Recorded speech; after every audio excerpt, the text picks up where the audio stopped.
நாடாளுமன்றத்தில் வண்ண புகை வீச்சு விவகாரத்தில் அடுத்தடுத்து வெளியாகி இருக்கும் தகவல்களை விவரிக்கிறது இந்த செய்தி தொகுப்பு.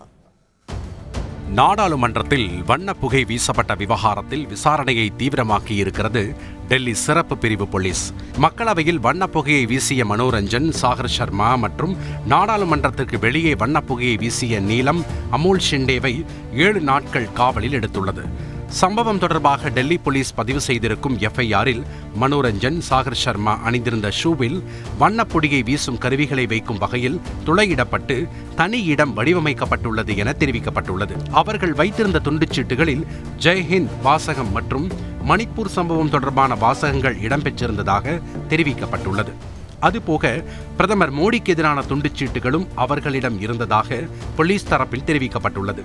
பிரதமர் மோடியை காணவில்லை, அவரை கண்டுபிடித்து தருபவர்களுக்கு ஸ்விஸ் வங்கியிலிருந்து ரொக்கம் பரிசாக வழங்கப்படும் என்ற வாசகங்கள் அதில் இடம்பெற்றிருந்ததாக போலீஸ் தரப்பில் வழக்கை விசாரிக்கும் NIA நீதிமன்றத்தில் தெரிவிக்கப்பட்டுள்ளது. டெல்லி சிறப்பு படை போலீசில் 6 தனிப்படைகள் விசாரித்து வரும் வேளையில் சம்பவத்தில் முக்கிய குற்றவாளியாக கூறப்படும் லலித் ஜா டெல்லி போலீசில் சரணடைந்துள்ளார்.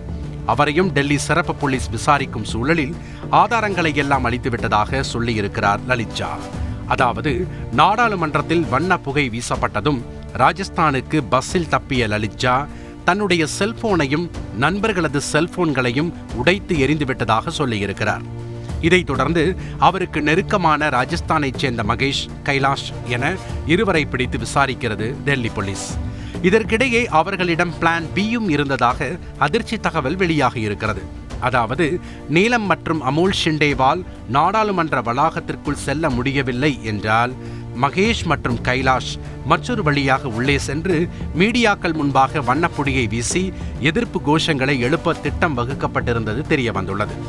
அவர்கள் தங்கள் பிளான் ஏவை வெற்றிகரமாக முடித்திருக்கிறார்கள். இதன் தொடர்ச்சியாக லலித் ஜா மறைந்து கொள்வதற்கான பொறுப்பு மகேஷுக்கு ஒப்படைக்கப்பட்டிருக்கிறது எனவும் தெரிய வந்துள்ளது.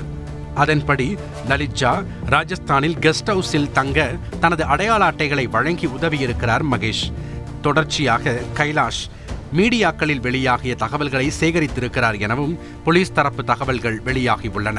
டெல்லி சிறப்பு பிரிவு விசாரணையை விஸ்தரித்த சூழலில் மகேஷும் கைலாஷும் நாடாளுமன்ற வளாக போலீசில் சரணடைந்திருக்கிறார்கள்.